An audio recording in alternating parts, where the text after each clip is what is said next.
हमारे देश में गुजरात की 41,000 महिलाएं गुम हो गई, उस पर ये गुंडा चुप रहता है। आईएसआई का एजेंट निकलता है, उस पर ये संघ का गुंडा चुप रहता है। आपने दे रहा हूँ, और ये गुंडागर्दी किस लिए है? ये गुंडागर्दी करनी है, सुनो, ये गुंडागर्दी करनी है तो गुजरात में जाए। नरेंद्र मोदी, मोहन भागवत इसके प्रचार प्रसार में लगे। आपके सामने है, मुख्य प्रवक्ता की हैसियत से मैं सब मीडिया कर्मियों से अपील करूंगा, मैं आपको इसकी कतरन आपको लेनी चाहिए। के सदस्य हैं सुधीर सिन्हा, उन्होंने कहा इनमें अधिकतर महिलाओं को देह व्यापार के धंधे में दूसरे राज्यों में धकेला गया। और ये जो मैंने आपको रिपोर्ट दिखाई, ये इसी महीने ये संयोग है कि प्रयोग, ये बड़ी स्टोरी है। आरटीआई के माध्यम से बड़ी जानकारी उजागर हुई है और इस जानकारी के उजागर होने पर इस पर पर्दा डालने के लिए एक खेल शुरू हुआ। और वो खेल क्या था कि यहाँ पर केरला स्टोरी आप लोगों ने सुना होगा, उसका एक बहुत बड़ा ड्रामा खड़ा किया गया। एक तरफ केरला स्टोरी की बात, केरला स्टोरी में ये कहा जा रहा है कि 32,000 महिलाएं, कहाँ की? केरल की 32,000 महिलाएं जिनका धर्म परिवर्तन कर दिया गया और वो आईएसआईएस के साथ जुड़ चुकी है। वहाँ पर मैं आपको बता दूं 14 जिले हैं और 14 जिलों में 1553 गांव हैं। मैं आपके माध्यम से एक बात पहले साफ कर दूं, आईएसआईएस के साथ हिंदू लड़कियों के 3 संदिग्ध मामले जरूर मुकदमे वहां पर दर्ज हुए हैं केरल के अंदर, मात्र 3। मैं आपके माध्यम से ये जो पूरा हमारे देश में राष्ट्रीय अपराध ब्यूरो का जो डिटेल है आंकड़ा, वो मैंने 2016 से लेकर के 2020 तक का आपके सामने रखा। अब आपको जिस प्रकार के आंकड़े मैं रख रहा हूं, मैं चुनौती देता हूं भूपेंद्र सरकार को, गुजरात की, और केंद्र की मोदी सरकार को, वो इन आंकड़ों को झूठा साबित कर दे और भूपेंद्र रावत पर जो मर्जी चाहे मुकदमा दर्ज करा दे। मैं दूसरी चुनौती देता हूं, केरल के 1553 गांव में 14 जिलों में जो ये दावा कर रहे हैं कि 30,000 से ज्यादा महिलाएं आईएसआईएस के संपर्क में हैं और धर्म परिवर्तन कर दिया गया है। मैं आपके माध्यम से फिल्म को लिखने वाले, फिल्म के निर्देशक को, फिल्म के प्रचार प्रसार में जुटे राजनेताओं को सुनो, मैं आ रहा हूं। राजनेताओं को, केंद्र की मंत्री को, प्रधानमंत्री को, मोहन भागवत के पूरे कुनबे को, अपने बाप की औलाद हो, मैं ये शब्द बोलता हूं बुरा लगेगा आपको, अपने बाप के सच्ची औलाद हो, बस 3,000, आप 30,000 बोल रहे हो, 300 केरल के 14 जिलों में 300 ऐसे हिंदू परिवारों के नाम सार्वजनिक कीजिए जिन परिवारों की बेटी को धर्म परिवर्तन करके आईएसआईएस में शामिल किया गया हो। यह षड्यंत्र है और मैं भूपेंद्र रावत, राष्ट्रीय अपराध ब्यूरो की जो रिपोर्ट है उसके मुताबिक चैलेंज करता हूं कि 2016 से लेकर के 2020 तक मात्र 5 वर्ष के अंदर राष्ट्रीय अपराध ब्यूरो की रिपोर्ट के मुताबिक गुजरात की 41,000 से ज्यादा महिलाएं लापता हैं। और वहां का मानव अधिकार आयोग का सदस्य पूर्व आईपीएस वो चैलेंज करता है कि इन्हें सबको देह व्यापार के धंधे में धकेला गया है। लेकिन मैं इससे बड़ी और एक बात करना चाहता हूं, हमारे देश में राष्ट्रीय सुरक्षा अनुसंधान जो संगठन है DRDO, उसके निदेशक, उनका नाम है प्रदीप कुरुलकर, और वो 26 फरवरी 2021 को हमारे देश में कायर सावरकर की याद में सबसे बड़े मुख्य प्रवक्ता के रूप में थे। और उसको मोदी के राज में अभी सीबीआई ने देश के साथ गद्दारी और आईएसआई के साथ में उसके लिए मुखबरी करने, जासूसी का काम करने के मामले में गिरफ्तार कर दिया। ये आपके सामने है। मुख्य प्रवक्ता की हैसियत से मैं सब मीडिया कर्मियों से अपील करूंगा, मैं आपको इसकी कतरन आपको लेनी चाहिए, मैं आपको दूंगा। अब आपको सोचना चाहिए, DRDO जैसे संस्थान का निदेशक और हमारे देश में देश का गद्दारी, अंग्रेजों के साथ वफादारी, उनके साथ उनसे पेंशन लेने वाले सावरकर के पक्ष में ये वक्तव्य देने वाला आज सीबीआई की हिरासत में है। तब मैं आप लोगों से आपके माध्यम से कहना चाहता हूं, एक बड़ी और चतुराई भरी बात जो आपको समझनी चाहिए, हमारा भारत बहुत बड़ा है।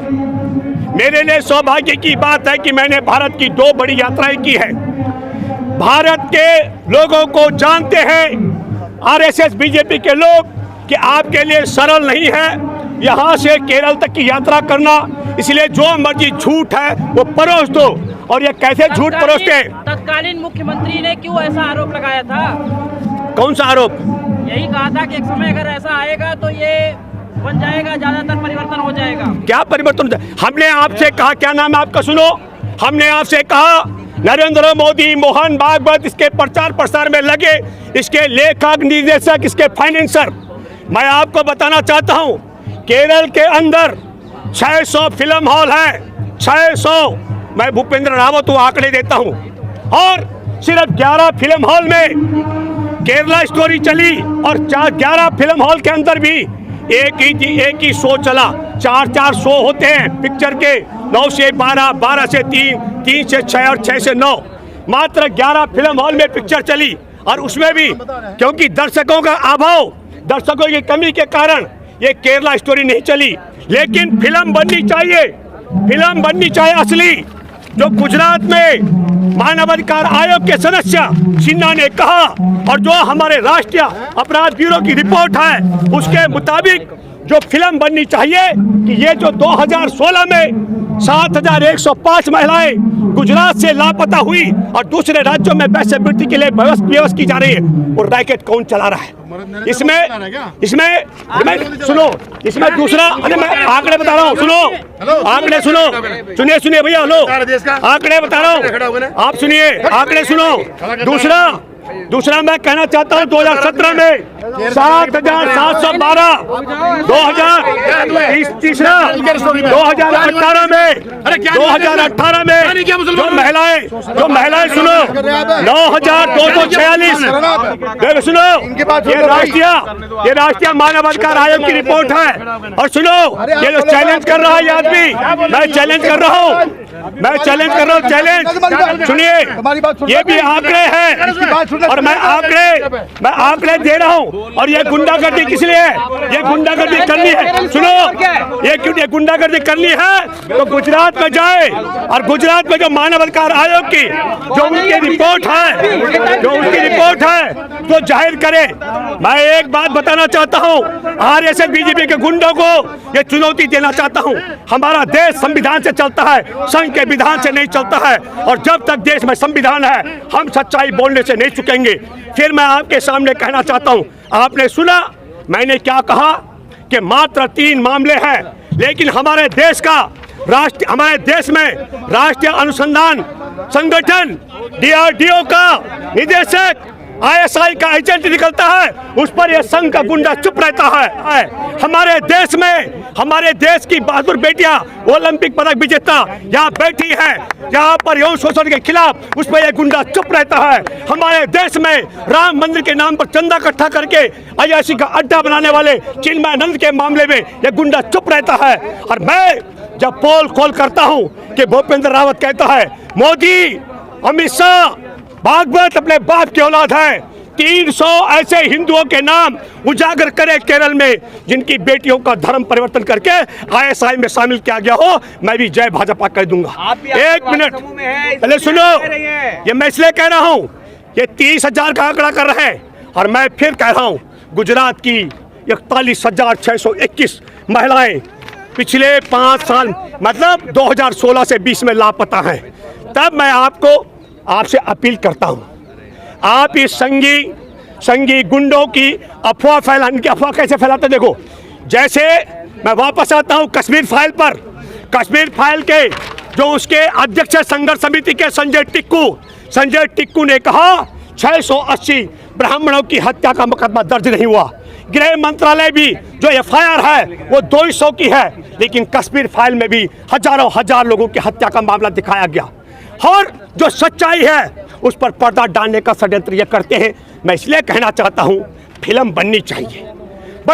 गुजरात फाइल बननी चाहिए, गुजरात फाइल बननी चाहिए, ताकि उजागर हो सके कि 2016 से लेकर 20 तक 41,621 महिलाओं को, गुजरात की बेटियों को वैश्यवृत्ति के धंधे में डालने वाली मोदी सरकार है या भाजपा की राज्य सरकार है, इस पर फिल्म बननी चाहिए, जांच पड़ताल होनी चाहिए। तो और इस पूरे मुद्दे पर मैं आप लोगों से अपील करता हूं, ये झूठ फैलाने की मशीन है। जिस तरीके से ये कहते हैं कि देश की आज़ादी के जंग में बुलबुल की पीठ पे बैठ के सावरकर बुलबुल की पीठ पे बैठ के गोरों के लिए जासूसी करता था, और अब सावरकर के गुणगान करने वाला DRDO का निदेशक रह चुका शख्स निदेशक के पद पर, और आपको बताता हूँ प्रदीप कुरुलकर वो ISI के लिए जासूसी का काम करता है। इसलिए मैं आप सबों से अपील करता हूं, बहकाव में बिल्कुल ना आए। नरेंद्र मोदी, मोहन भागवत, मैं पब्लिक के बीच में गुजरात की 41,621 लापता महिलाओं की सूची रख सकता हूं। उनसे मैं चैलेंज करता हूं, वह केरल की मात्र 300 परिवारों की सूची सार्वजनिक करें तो मैं मान जाऊंगा कि हाँ, केरल की फिल्म या केरल हिस्टोरी में कोई दम है। धन्यवाद। Thank you sir, thank you.